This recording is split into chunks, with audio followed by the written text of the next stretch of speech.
Richard, you are back. Happy Friday, sir.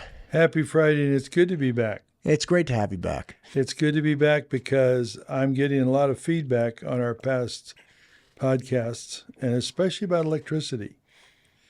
People are saying, tell us more about electricity, because they're even people that I know of in the industry and know about energy didn't know some of the things that we've disclosed about electricity.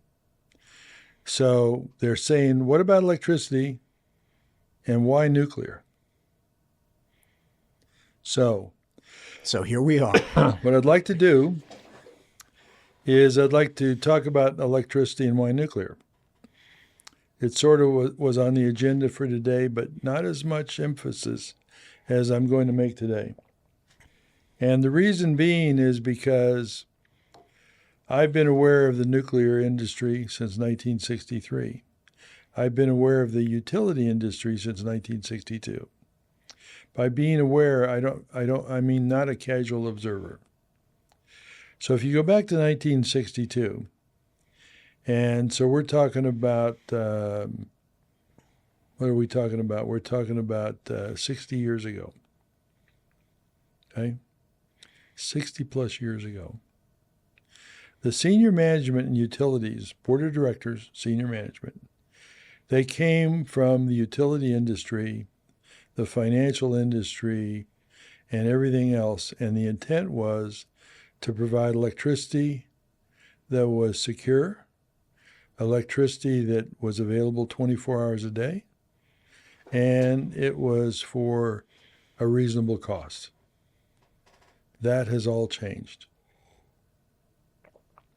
So instead of most of the people who were in charge of utilities in those days having grown up in the utility industry, they are now bankers and lawyers and accountants, etc., that are there to try to lead the company.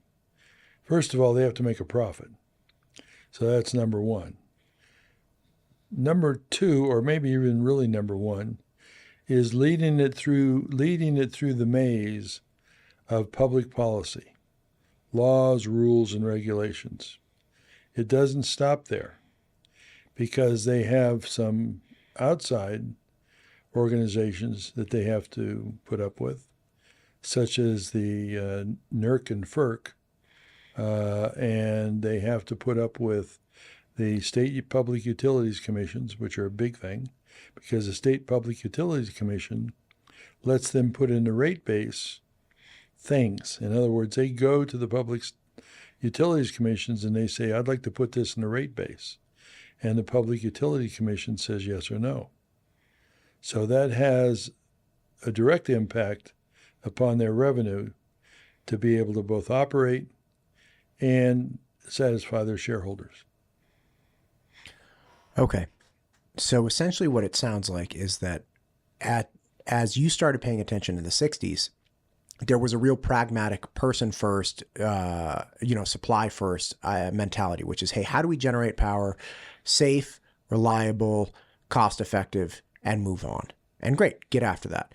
Yep. And now, yeah, they are still trying to do that, but clouding the issue is the army of attorneys, the army of policies and regulations, the questionability of or viability of a return, right? Because again, when you're going before the PUC, Public Utility Commission, in any state, you're going to have to deal with a whole lot of like, well, we are asking for this, but we don't know if we're going to get that. So you have an enormous amount of uncertainty.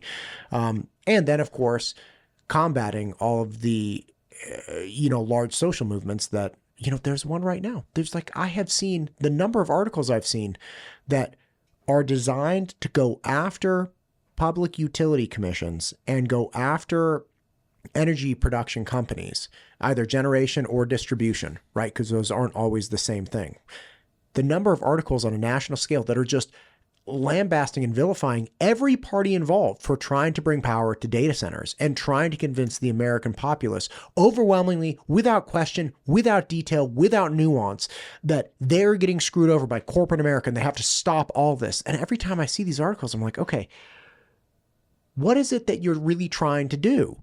What are these people really trying to do? And in my mind, it's it's just muddying the water. It's just clouding the water. It's not addressing the fact that we have increased needs for data. We have increased demands for power. It's not like data centers are coming online and nobody knows what they do in their black boxes. We all know what they do. We're sitting on our cell phones the whole day, right? So we know what the data centers are doing. We're utilizing that service, and then somehow we're supposed to just stop them from existing in their entirety. It's, again, I don't like paying more for energy, but I also want to have energy, and I want to have my cell phone, and I want to have all the benefits of what energy brings me. So again, to your point, I've been thinking about this a lot because I keep seeing these articles circulated, and it's like, and I'm now, there's a guy at Idaho Power that I text questions to constantly now because I'm like, hey, what about this, or what does this mean?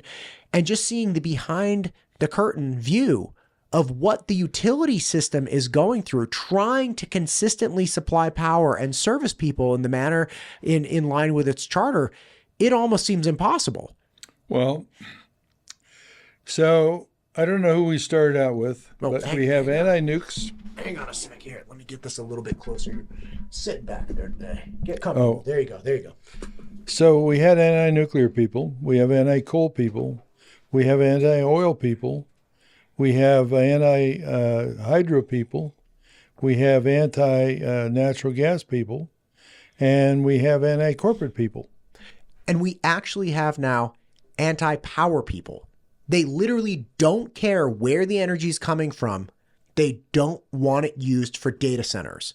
And they're accomplishing that by trying to convince everybody that it's costing them more money, even though it's plain as day, at least it appears to me. And again, I'm for all takers. If somebody wants to come in and explain it to me, it's like, listen, man, the utility system is saying that for instance, Meta data centers, that they pay a marginal rate, which means that they pay the base rate and then some. They're paying more than residential customers for the electricity they're getting.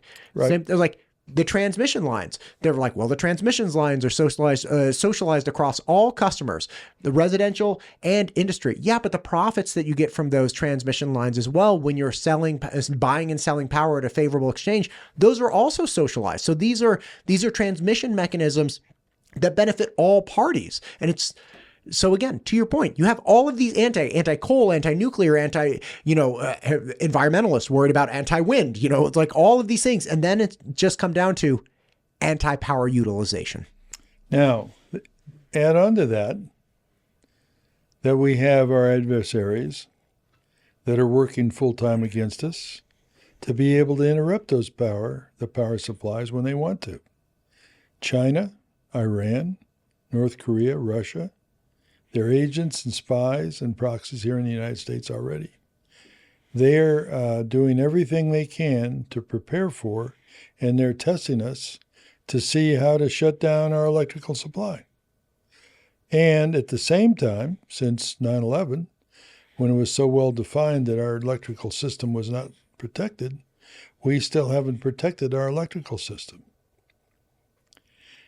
Our electrical system is not protected. We don't have cyber protection. We don't have electromagnetic pulse protection. We don't have solar flare protection. We don't have protection from forest fires or range fires. We don't have protection from freezing rain or typhoons or hurricanes or tornadoes. We have neglected our utilities. We have neglected our electricity supply system.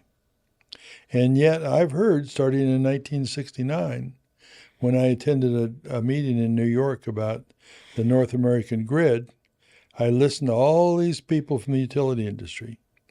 And I especially listened to the people who have to maintain the loads and what's called the T&D people. They know exactly what to do. I've attended several of those meetings since then. Different people saying the same thing. And what they're saying is, I'm going to. But I'm going to has never occurred.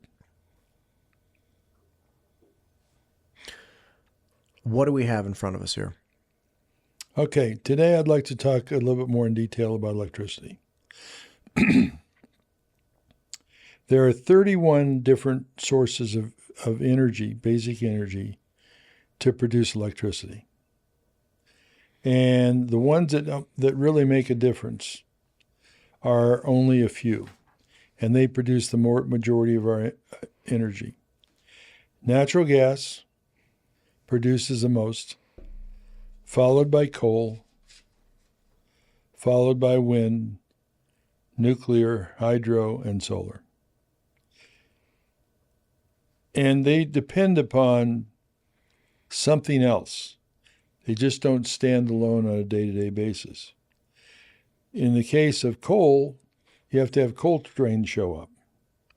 In the case of natural gas, the natural gas pipelines have to work. Now let's not talk about natural gas for a moment. Which is the number one here. It's more than double. It's about 25% greater than the next one.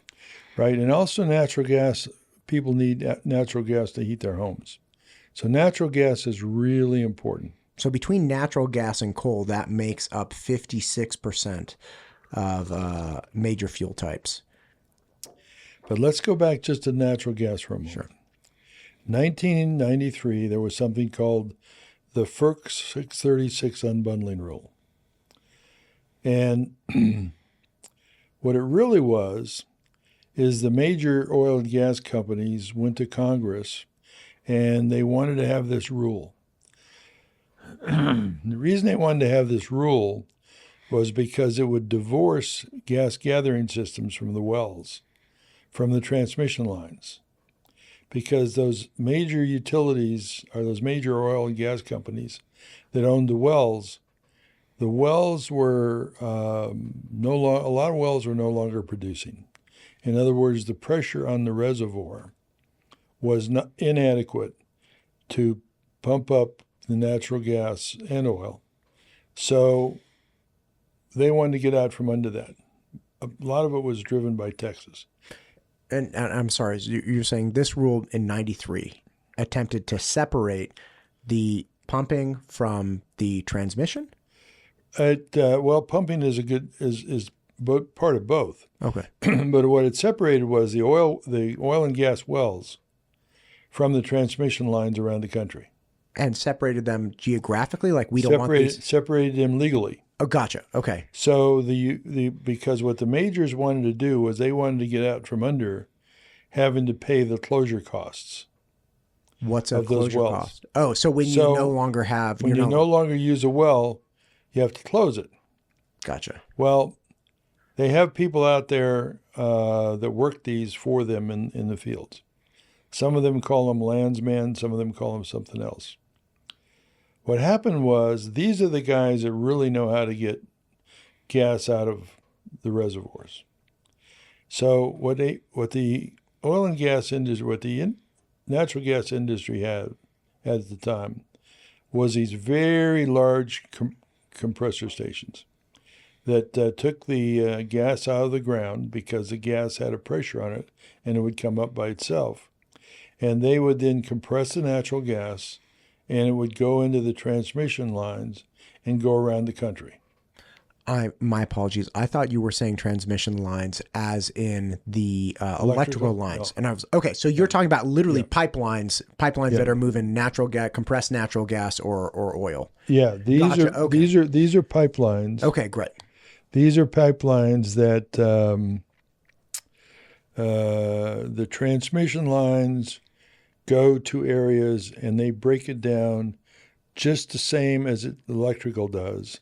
And then branching off of the transmission lines are smaller lines that get natural gas to this house. Gotcha. Okay.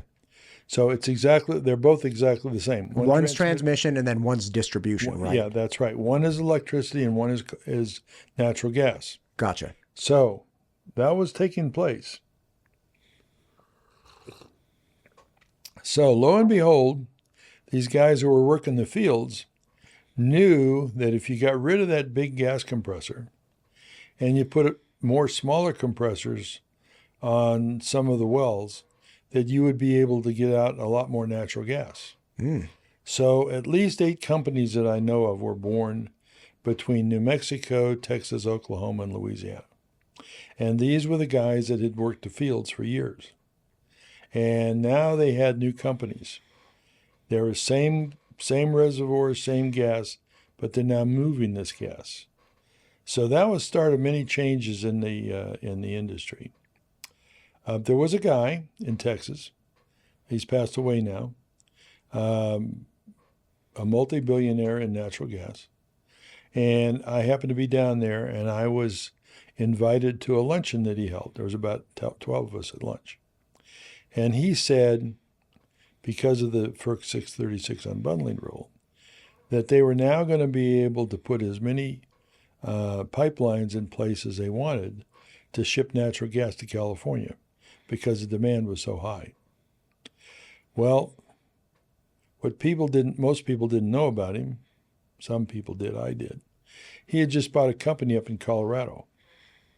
And the company in Colorado made a small pump that pumped natural gas that would sit in your garage and take the natural gas that's coming in and pump it into a reservoir, and you would have a natural gas fueled vehicle. This was before electric vehicles caught on. Well, make a long story short, they didn't get to put any new pipelines in. But they did start to move a lot more natural gas that would not have been moved ordinarily. Natural gas heats a lot of homes. Natural gas is used for industrial purposes.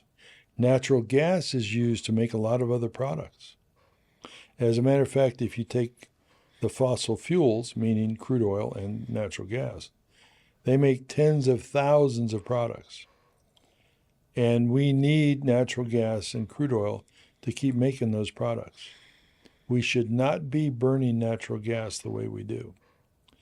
We should figure out how to shift the uses of natural gas as a thermal source, shift it as much as possible to nuclear providing the energy or straight thermal energy source to many of the sources now served by natural gas.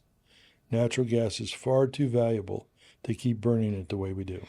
Outside of the energy production for natural gas, what are examples of utilization where it's like, hey, if we didn't have to burn it to heat your house, just light it on fire through heat exchange. If we didn't have to do that, we could do this other thing. Like, these are the top 3 alternate uses for natural gas that justify switching away from electricity. What are those top 3?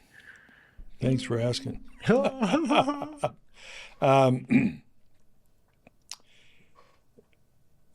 used in so many industries. Let's see what the Chatty G says. We wouldn't have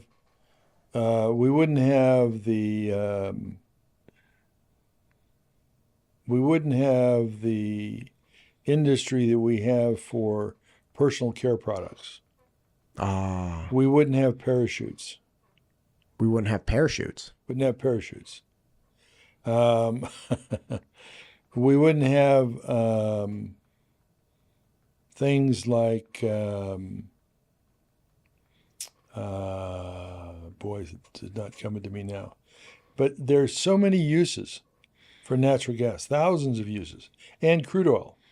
Now, here comes something, because they catalog, the anti-everybody's, the anti-fossil fuel people, the Greens that came out of Europe, which is nothing more I found out than 89, or is none of the name for communists.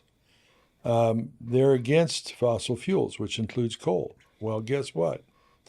Coal has never been evaluated and researched and used like natural gas and oil.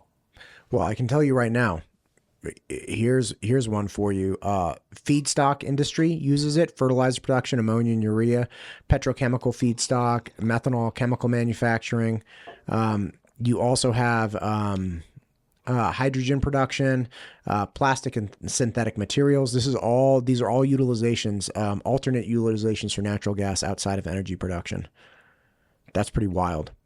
Yeah, natural gas is way too valuable. This is the backbone of the global fertilizer industry, essential for agriculture. Yeah, without natural gas, we wouldn't have the agricultural industry we do. Yeah. Okay. Very, very important. Coal is equally as important, but it hasn't been recognized yet. What happened, because World War I and World War II caused a bunch of young men and women, and older ones, to learn how to drive or fly something, then petroleum shot way ahead of coal. And hence the research into natural gas and coal. I mean, natural gas and crude oil. Coal has never been researched like it should be. There was a start in the mid-1980s when the Department of Energy came up with the Clean Coal Technology Demonstration Program. I immediately wrote about it and talked about it. My nuclear friends thought I jumped the fence. The reality was, for the first time in my lifetime, I was seeing that coal was being looked at in the way it should have been looked at 50 years before.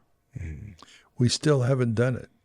There was a project. There were numerous projects. There were 5 rounds of the Clean Coal Technology Demonstration Project. In round 3, there was a company in San Diego. It's no longer in business.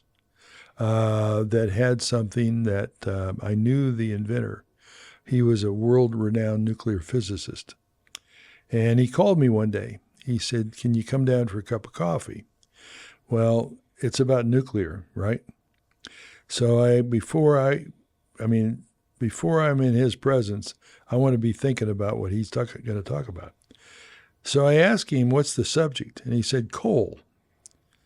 And I said, "What do you know about coal?" And he said, something. So at 1:10 in the afternoon, we got a cup of coffee. At 7:20 that night, I walked out of his office. I heard this amazing story. He originally was from Hungary, and he always knew we missed something in coal. So in 1983, he bought time on computers, Cray computers down at Sandia. And he found out that he could age lignite and subbituminous coal over 100 million years in an hour. He could age it? He could age it 100 million years in an hour by a mild pyrolysis process. So he put in, for some money, cost-sharing money, with the Department of Energy under round 3 of the Clean Coal Technology Program. And along with Shell Oil, I introduced him to Shell Oil. I had a friend of mine there that was senior in Shell Oil. And Shell had Shell Mining at the time, which they owned a bunch of coal mines. So they built a plant up in Wyoming, north of Gillette, about 40 miles north of Gillette, at the Buckskin Mine.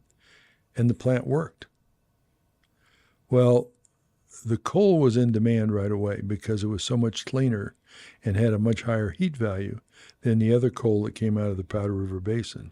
Okay, and that, I think you're answering the question I was lining up to ask you. So when you say, hey, I could age coal 100 million years, or a million years, whatever it was, in an hour. 100 million years. 100 million years. I can age the coal. The value proposition of that, because I'm like, I don't care how old coal is. Like, I don't, like, awesome, man. Like, I can blow my nose too. That has nothing to do with anything. But what you're saying is, if you can age it through that process, that would normally take 100 million years, but you use a different process to do it, you get a higher heat value out of it and you get less pollution. Hence, That's right. Hence, and again, I don't know if this is where you're going, You're but absolutely the right. concept of there's coal and then there's clean coal. Like the governor of Utah recently said that they do coal really well. I'm like, I don't know what that means. Like, what does doing coal well mean? But this is what you're talking about, which is we can get more bang for our buck out of the same mass, right? I can get a better heat proposition out of the coal. I can get it cleaner. It's not going to be as bad. The whole thing. This was the start of it. Absolutely. So Gotcha. Here's how we get coal. Is that the clean coal? Like, is that what people talk That's about? what people talk about, clean coal. So how come nobody explains this? People say clean coal and they're like, there is no clean coal, bro. Well, that's what I'm getting feedback from is talk more about electricity and where it comes from, what it's about, and why nuclear. Coal is very interesting. Coal starts as peat. A whole bunch of plants died a long time ago, and we have peat. Peat moss. You might think of peat moss. And then it goes to it goes to lignite. Then it goes to subbituminous. Then it goes to bituminous. And then it goes to anthracite. Hundreds of millions of years. What Ernest did was he always thought we missed. Now, keep in mind, This is a nuclear physicist, a world-renowned nuclear physicist. So he thinks about materials different than you do. He thinks about materials more like I do, but I'm not smart enough to think up like he does. And so built a plant, subbituminous coal. Powder River Basin coal is already the best coal in the country to use. But he was able to take the subbituminous coal in the Powder River Basin, and he was able to age it 100 million years and move the BTU content from, say, 7 down up to, say, 9, as a for instance. And that turned it from the 9,000 pounds per subbituminous Subbituminous to bituminous. And then after bituminous is the one with the A. What's that? Anthracite. Okay, and I presume anthracite has the highest BTU. Anthracite is a little different. Anthracite starts changing to the point that it's better to be used as a metallurgical coal. Gotcha. In steel making. Okay, so the bottom line is he moved it from subbituminous to bituminous, which gives it a superior BTU and is superior for burning for electrical. Less moisture, less emissions from burning it, less sulfur. And you can see this play out if you take like a pine tree, right? Like we do little fire pits in my backyard, and my kids are always grabbing, like green pine needles and stuff and throw them on it. It's all kinds of smoke and it's nasty. She's like, stop, you can't do the green stuff, right? So that's in a very, very small way, very similar to what you're saying, which is, look, if you get less moisture and it's broken down more, essentially dried out and better, it's going to burn better and you're going to have less nasty. That's a great analogy. Look at that. We're going to do a fire pit. So, I'm going to throw some pine needles on it. That's what Richard said. One of the utilities in North Carolina somewhere was the first one to get a coal train. Now, what's a coal train? It's a 100-unit car train full of 100 cars full of coal. So somehow they got the first contract to get that coal out of the Buckskin mine that had gone through what's called the liquid from coal process.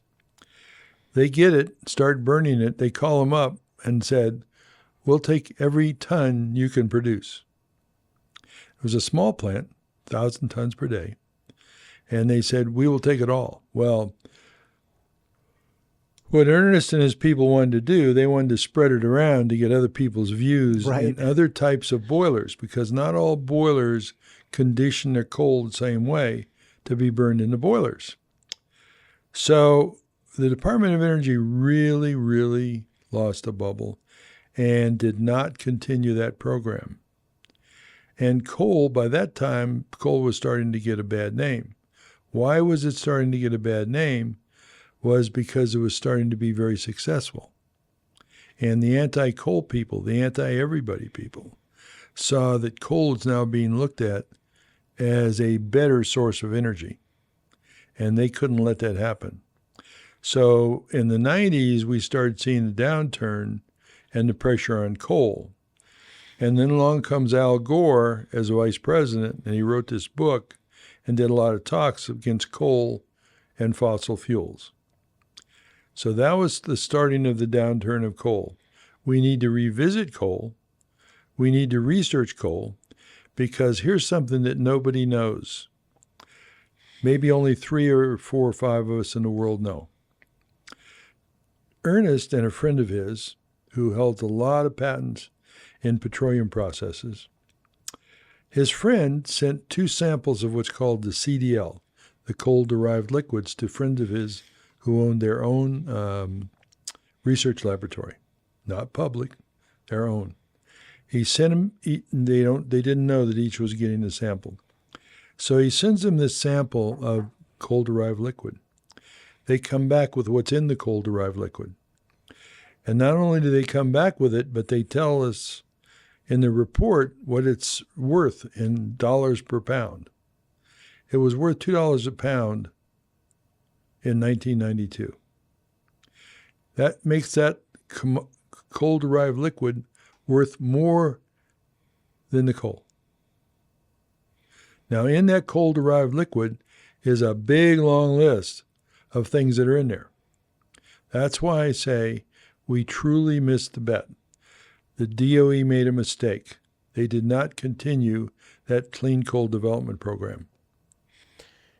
When you have coal-derived liquid, is that a byproduct of the mining, of the burning, of like, essentially, if say this is a big hunk of coal, if I go and burn this, I have lost the potential to make the coal-derived liquid, That's which was correct. worth more than this. So you're That's correct. literally taking a wad of money and throwing it into a burner, and you're right. getting only the heat value out of the money instead of the exchange of like, Yeah. this was money. You had money, you just lit it on fire and you got less out of it than it was worth. And what happens is you have more emissions, which you have to create a baghouse, you have to create a scrubber, you have to do all these things to clean up the emissions. Coal-derived liquids are worth a lot. And we need to go, and they're so valuable that today we need to go back and revisit the Powder River Basin coal. We need to put some of these liquids from coal plants in there, and we need to power them by microreactors so that we can get the maximum benefit from the coal. It's only the anti-nuclear people, the Greens and all those people, the anti-fossil fuel people, is why we're not making better use of the coal like we do oil and like we do natural gas. All three of those are they're primary fossil fuels. You could also add in there wood. But they're too valuable to burn the way we are. And we need to figure out what is rational about using oil, using natural gas, and using coal and get the maximum benefit out of it. And we are not getting the maximum benefit out of any of the three. Now, when you say we need to go back to the Powder River Basin and we need to fuel that by nuclear, what do you mean? Not the Powder River Basin, but the coal-derived liquid process. Gotcha. Okay. Because that way you don't have to bring in unreliable power from the grid. And it'll be 24/7, and you can operate these plants 24/7 to put out the coal-derived liquids, and you can put out the coal. The coal will go to a coal plant somewhere, but at the same time, you should set up a research facility in Wyoming, and they do some research, but not nearly enough, to figure out what can we really get out of coal. Take the coal-derived liquids and break it down into its component parts for sale so you have a better revenue stream from that coal. And you can do it all at the mine mouth by having mine mouth power from a microreactor. Okay, so the coal comes out of the mine, hits the mine mouth. Then you have a nuclear reactor, either small modular, whatever you want. But you have power there, significant power. Right. And at that site, using the power coming out of that nuclear reactor, you can separate the coal-derived liquids and the coal. So you now have two products instead. You can run the process. You can run the process. Simply run the process. And the process will separate and make two different valuable commodities that you can then go on to use for whatever purposes you want. And as of now, we're just getting one product. That's correct. We're not running the process. It wouldn't take a lot because you really can run the process at the mine mouth, and then you have two different supply mechanisms that transport them away. Right. Today, I think last year we used about 600 million tons of coal. Might be wrong, but I think it's about 600 million tons. Every pound of that, we wasted what nature gave us. Because we're not separating, we don't have a coal-derived liquid plant up there, and it's separating it into those two constituents and doing further work in what is in the CDL, coal-derived liquid, and utilizing it.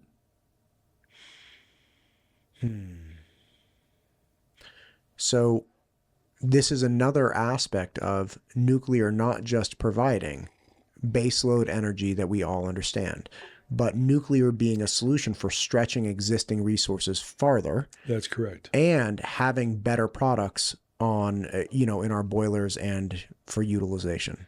And shifting the use of natural gas, oil, and coal from being burned the way we do now into more useful products. Replacing at the same time, nuclear can replace the thermal energy that's derived from oil, coal, and natural gas today into more efficient electric heaters doing something, whether it's in our home, whether it's in a processing plant for processing lumber or leather or fish or crops or whatever. We have to look, everybody talks about efficiency, but they're not, I haven't seen anybody get real serious about it. I've seen some close attempts, such as the failed clean coal technology demonstration program. We didn't continue it. So that's where we kind of come full circle, which is, look, we have natural gas. We have coal-derived liquid. We have coal. We have a lot of different things. We have straight up oil, petroleum, right? All of these things are either being hyper underutilized or misallocated for, again, in the case of natural gas, we're using it for heat, for electricity. That's an underutilization. We have better and more valuable processes. Absolutely. And even if we have alternate processes, you're like, hey, the manufacturing aspect of it, it's no better than the electrical aspect. That's fine. That's totally fine. But it's still a finite commodity. If you only have 100 units, then you can only put 50 here and 50 there. Wouldn't it be better if we just replaced the 50 units being used on electrical with nuclear, and then you got all 100 units of natural gas for manufacturing whatever you want, right? Because we're going to run out of natural gas. We're going to run out of petroleum. We're going to run out of coal long before we run out of uranium and thorium. Now, what we need to do is we need to extend the utilization time of coal, oil, and natural gas by doing this shift from the current way we burn them to what is a more optimum utilization of them. Gotcha. Is there anybody in the United States right now still hammering on clean coal and coal-derived liquids, or is that over? The easy answer is it's pretty much over. I am talking to people who were involved in the Clean Coal Technology Demonstration Program. And I have, over the last 2 years, I've been to Wyoming several times. 2023, September 2023, September 2024. 24, I attended the annual Energy Summit at the University of Wyoming where the governor was there.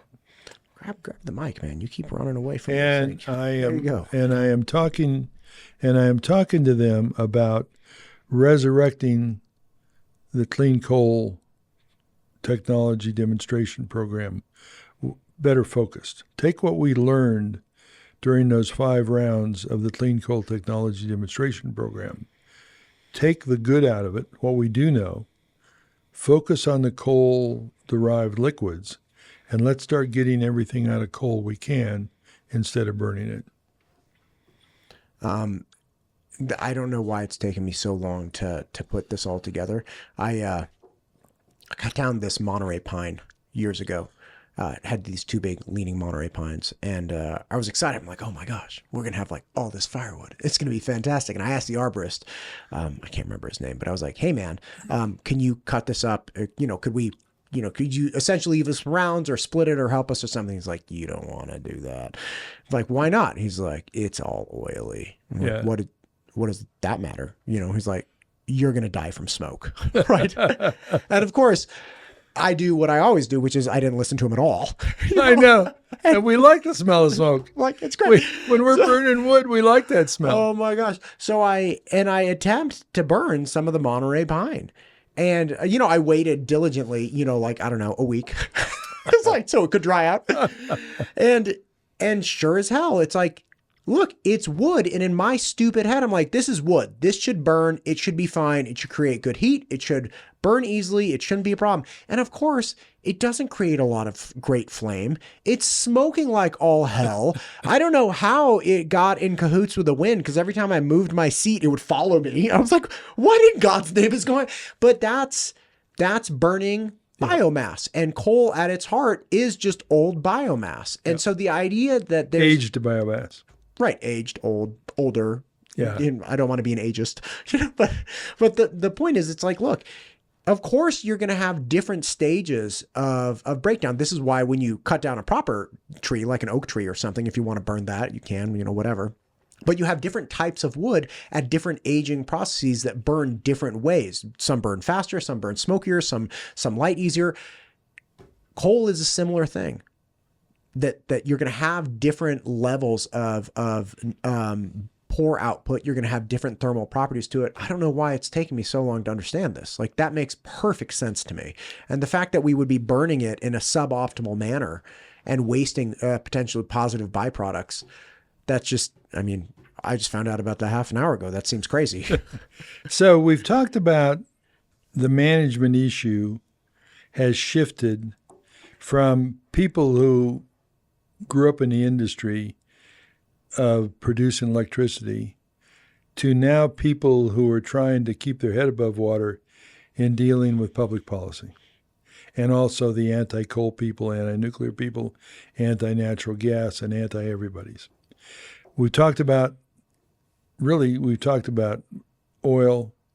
talked about coal, we've talked about natural gas. Okay? Let's talk about another part of that in our supply system. Natural gas. There's more than 3 million miles of natural gas pipelines in the United States. And that natural gas doesn't flow freely. We have natural gas compressor stations that take the natural gas and pump it around the country. Depending on who you want to believe, there are maybe 15,000 compressor stations in total between the gas gathering systems, the pipelines themselves, getting them to the users. Think about the natural gas piping systems that are just underground, but aren't always underground, because they have to be pumped. So they come out of the ground, go through the compressor, get repumped, higher pressure, and they flow through the transmission lines. But there's something else too. Because natural gas by itself, you really can't smell it. Right, so they put in these odorizing stations. And we have one not too far from here. And it's right off of a road. And you could drive a truck through the fence and hit it and break it open. And none of us would have natural gas. That happened in Texas a few months ago. It appears to be an accident, but somebody hit one of them. Because of the pressure that was in the natural gas pipelines and the distance between the shutoff valves, according to the press, it burned for almost 4 days. They're all over the country.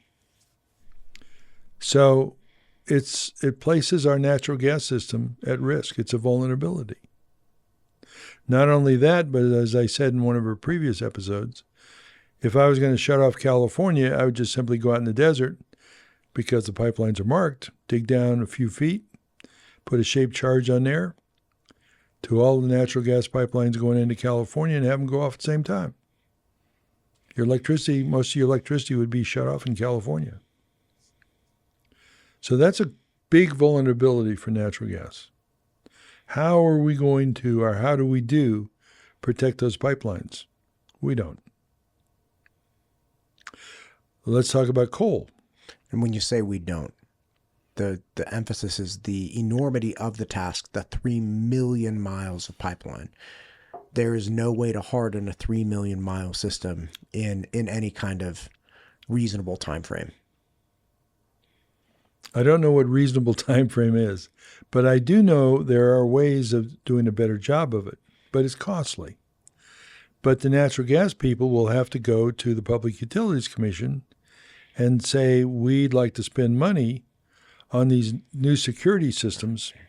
And by and large, the Public Utilities Commission say, no, take it out of your profits. That's just a general statement. Sure. Then there's coal. Coal gets transported by natural gas pipeline, by rail. There's a lot of coal cars rolling around the country. Far more than 1 million of them. They're rolling around the country. There's a device that's no larger than this cup, a little bit larger than this cup, that we know about. The railroads use them. If they want to purposely derail a train, they use them. The clacking, on the tracks. And the bad guys, the spies, the agents, the proxies that are here from our enemies, they know about them and they have them. And at some point in time, they're going to get told, and maybe they have already. Maybe it's why we've had some derailments that we're not quite being reported right. But they know how to derail our trains. I'll give you, for instance, of a critical one. In Alaska, there's a mine, coal mine, Usabelli coal mine. Been there since 1942. The founder has passed away now. I met him in 1992, I think. Usabelli coal mine. They ship their coal 90 miles north they ship it more than 90 miles, but they ship them to one particular Air Force base, Eielson Air Force Base in Alaska. I was there in 1992 when I made a tour of all official tour. I was part of an official group that went around to all the bases in Alaska.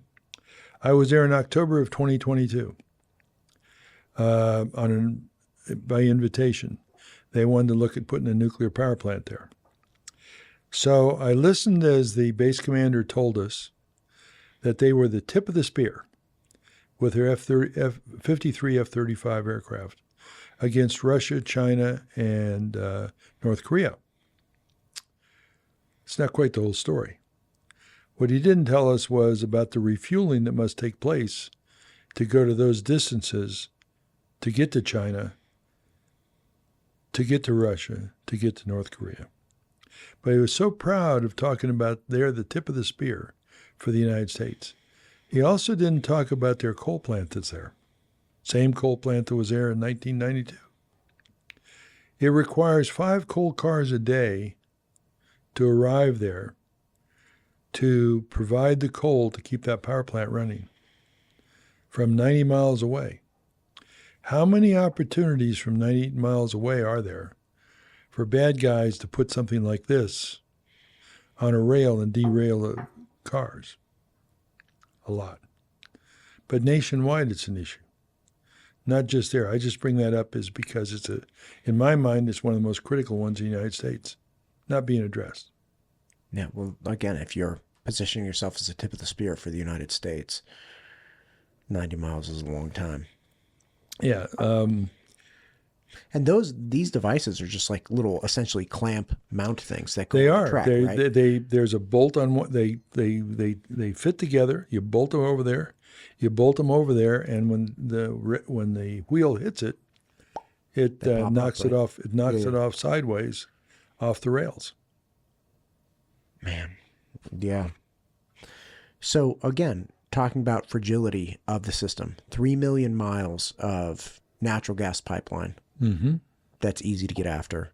And even if you can't get after the pipeline itself, you still have, the not fumigation, but the thing that you put in that makes it smell. Oh, the odorizer. Yeah, the odorizer. You have pressurizing stations. You have odorizing stations. All over the place. All over the place. Then with coal, you have, millions of lines of track that obviously are ripe and very easy for the plucking, so to speak. Yeah, they're out in the middle of nowhere. Yeah. And you can drive by them. You can see them. I mean, the tracks for the rail is easy to see. And there's plenty of places that are so isolated, you won't see somebody doing it. Again, we could put in a surveillance system, a security system. But again, the railroads need to go to whoever sets the rates, and they have to go to them. We've got this Mother May I society. Right. Mother, may I do this? Mother, may I do that? Okay. which is killing the country, but by design. So now we just talked about natural gas. We just talked about coal.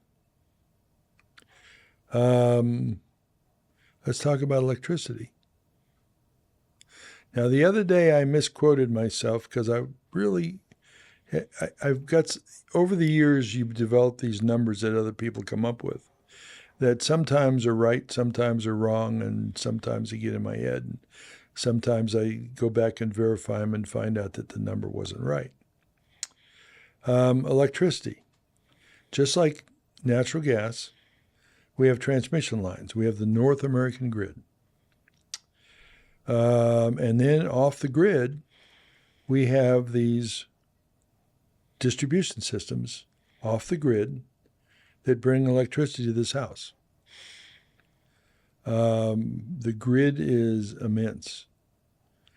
If we think the grid is big, let's look at those feeders that come off of the grid that bring electricity to this house. 6 million miles of wire. And that's commonly known as the distribution system. The distribution systems. So transmission is getting power from one state to another. Transmission is once it hits the power station, then they own the distribution to the individual houses. 50,000 to 100,000 distribution stations in the country. Gotcha. They go from those distribution stations to a lower voltage to be distributed regionally and locally, all the way down to our house. And they have transformers on poles all over the place. We're talking about 6 million miles of vulnerability. So that's why electricity is so important. That's why it is considered by some as the number one critical infrastructure in the United States. But when you look at electricity and how vulnerable it is, how at risk we are, you have to then add in what makes it worse is our 4,300 plus data centers that aren't protected and our 1.5 to 2 million SCADA systems, supervisory control and data acquisition systems. We wouldn't have these lights. We wouldn't be talking. You wouldn't be able to go get a glass of water without them. We don't have any data centers that are protected. They're not physically protected. They don't have protected electricity. All the new manufacturing that's returning to the United States, verbally at least, the Trump administration has commitments for over $10 trillion worth of new manufacturing. Electricity is not available. We need to return to the day that we start building a bunch of plants, and they need to build nuclear. But nuclear plants, the larger ones or the SMRs, are years away. Yet from right here in Idaho, Blackfoot, Idaho, if we tell Premier Technology over in Blackfoot, Idaho, we now have permission to manufacture. They can manufacture the first microreactor in 8 months. That's faster than I can get a natural gas turbine out of General Electric. I spoke to somebody at Idaho Power recently, and he said that he had just exited a meeting where he was trying to convince somebody to sell him a turbine. He's like, used to be the other way around. They used to send salespeople to us to try to convince us to buy, a generator or this or that. He's like, now I'm trying to convince them to sell it to us. Yeah, the manufacturing bottleneck is, and again, to your point, I think it would take years to get. It is. So let's say that I go and order a large nuclear power plant today. The only reference we have is Vogtle 3 and 4. Vogtle 3 and 4 in the southeast United States that started construction in 2012 and didn't go online until 2023 or 2024. One went online in 2023 and one went online in 2024. That's 11 and 12 years. Now, it took them, they started getting the permission to do it in 2006. So it took them 6 years to get permission to go into construction phase. And then it took them 12 years to do the construction. That's 18 years. Let's say that Idaho Power orders a Westinghouse AP1000 today. 18 years from now is when it might go into operation. What's 18 years from now? 18 years from now is a long time. And if you look at how long it is, it's about 2044, 2043, somewhere in there. It's after 2040. Yeah. Okay, so let's say it's after 2040. What's the population of Idaho going to be in 2040?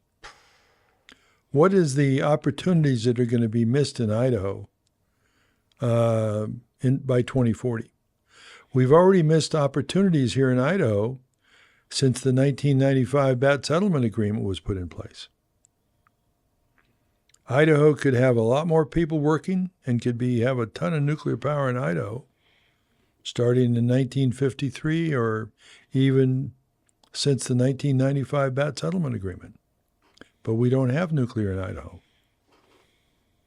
It's a mistake. So we talked about electricity and part of the risk.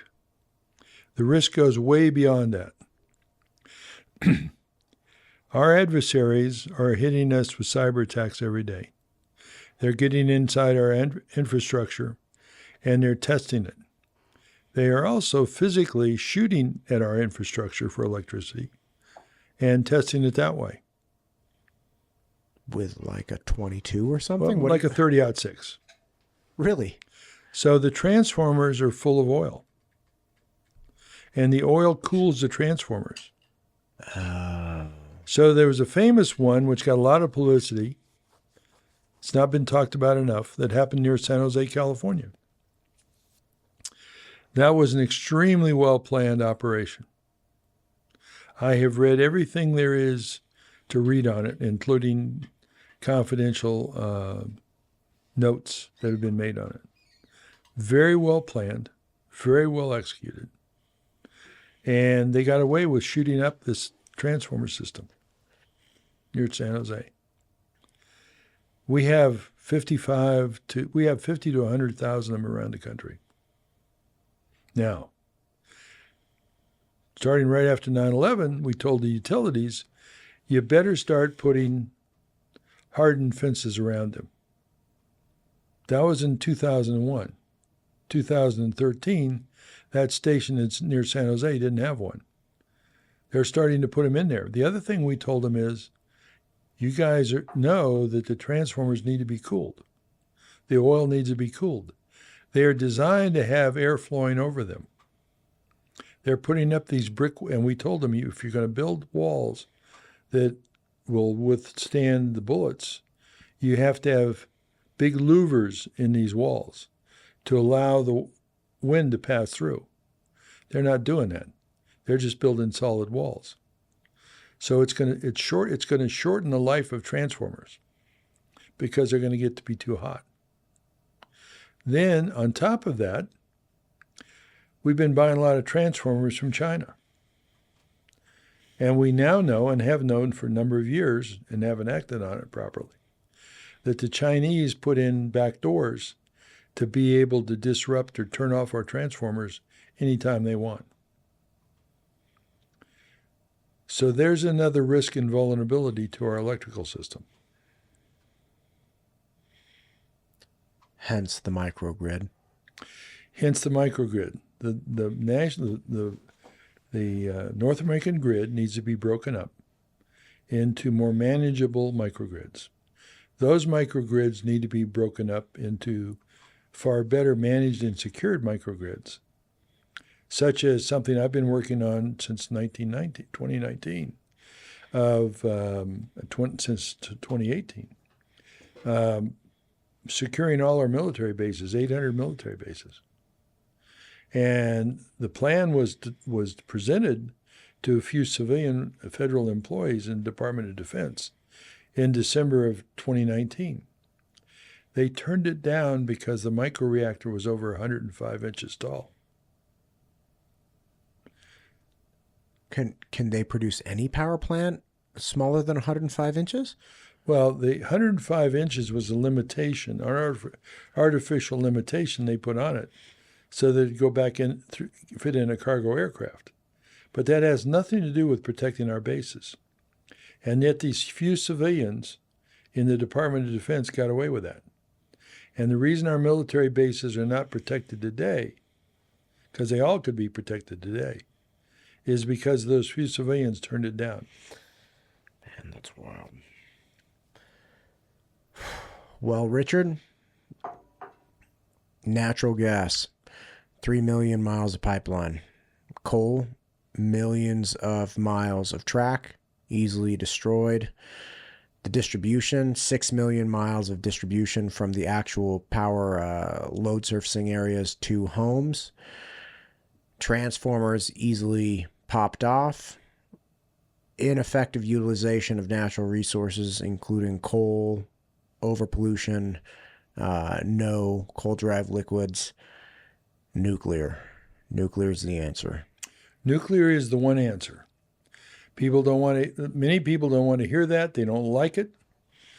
But I've now been in this business since 1963. In every part of this business there is no part of this business that I haven't been in. The energy business and nuclear business. Nuclear is the answer. And the faster this country gets it through their head, and the faster we move on putting in nuclear power plants of all sizes, the better off we'll be. We need to lead with microreactors because we can put them in quickly, and we can create microgrids for military bases, ports, airports, hospitals, all kinds of things we can do. We can start right now. The only thing we need is the federal government to get out of the way. That's all. When we come back next time, or some, because I know you have a bunch of these planned out. When we come back, I would love to talk specific policies that are in place today, right now, that I could talk to the Idaho state government about and the representatives of the national government, federal government. Because again, as I communicate with these people, yeah, we can have broader, broad stroke conversations, as I have had several times, but I would really like to start asking, hey, what about this act? What about this piece of legislation? What about this? What about providing some kind of very rudimentary, just basic backstop so that, for instance, Idaho Power, who has a fiduciary duty to, supply energy at the lowest possible cost for its customers. Okay. They right now are in a tough position because if they go to the Public Utility Commission, they say, hey, we want to build a micro reactor, or we want to build a small modular reactor, we want to build whatever reactor we want. And they say, okay, how much is that going to cost? What's the per kilowatt or per megawatt cost? Idaho Power has to go, we think it's going to be this. What's worse is they have to sell that to the investors that are going to back Idaho Power and give them money in the first place. So if all of a sudden it's $400 a megawatt and they could have bought it at $60 or $70 a megawatt, then they go to the Public Utility Commission. They're like, okay, guys, so it cost us $400 a megawatt, but can we get the customers to pay for that? They're like, no, you could have supplied it to us at $70 a megawatt. This one's on you and your investors. And Idaho Power at this point is just saying, look, we can't take that risk. But if the state government of Idaho or the federal government of the United States starts saying, okay, look, we're going to give you a backstop. We know you can get it right now for $70 a megawatt. We will guarantee you no more than, say, $110 a megawatt. We'll fill in the blank at the end. Then, says the story, you'd have utility systems that are like, all right, I'll take that bet. And what you just said is the only metric that people look at, and that's cost. Right. They don't look at the risk of no power. What's the risk of no power? Since the Biden administration went in January, of 2020. Oh, gotcha. Okay. And until now, well, until the numbers I have are until Trump went in, nationwide, The blackouts, they like to call them brownouts. The blackouts increased by 100%. People that I know that are actually in the business of T&D, transmission distribution, or load leveling and making sure we actually keep it at 60 hertz, they say it's going to go way up before it gets better. The amount of time that we're without electricity. I mean, here in Eagle, just 2 or 3 weeks ago, we were out of electricity where I live from, I think it was around 7 in the morning till 2 in the morning. 7 at night until 2 in the morning. This is the type of thing. This is ultimately what I've started realizing. You have these systems in place. You have public utility commissions. You have, again, like Idaho Power, energy companies. You have government agencies, and it's like, look, man, there is this elephant in the room. There is this risk. There is this inherent cost every day that goes by that we continue dealing with substandard or inherently risky or limited power generation systems that no matter what, like, it's not good. There's going to come a time when that bill's going to come due. And getting away from that and understanding, okay, what would you need, Idaho Power? What would you need, Public Utility Commission? What would you need, state government? What would everyone need, from the federal government all the way down to the local utility? What would everyone need to take this shot and make it happen? Yep. And I think Idaho, just sticking with Idaho Power, I know that they know what they need to do. But all of the public policy is so difficult for them to deal with on a day-to-day basis to actually have what they need to provide us 24/7 power.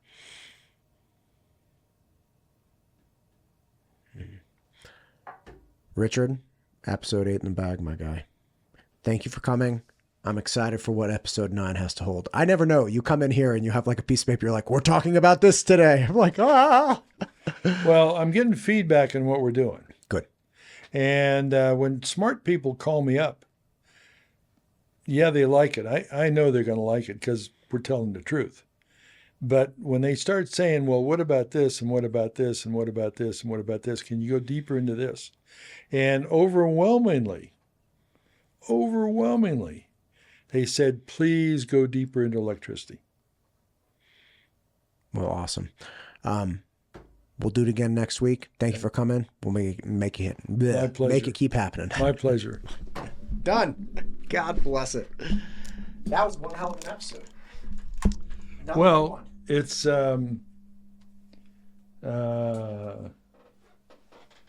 want to hear. Oh my Christ, Richard. What'd we do? How long ago did this turn off? Did you see it beep at all? No. Oh, it's okay. Hang on a second. This is great. God damn it. Hang on a sec. The backup card. We still have audio, everything. There's just going to be a point when I think when your video popped out. It could have just been 2 minutes ago. Let me just see.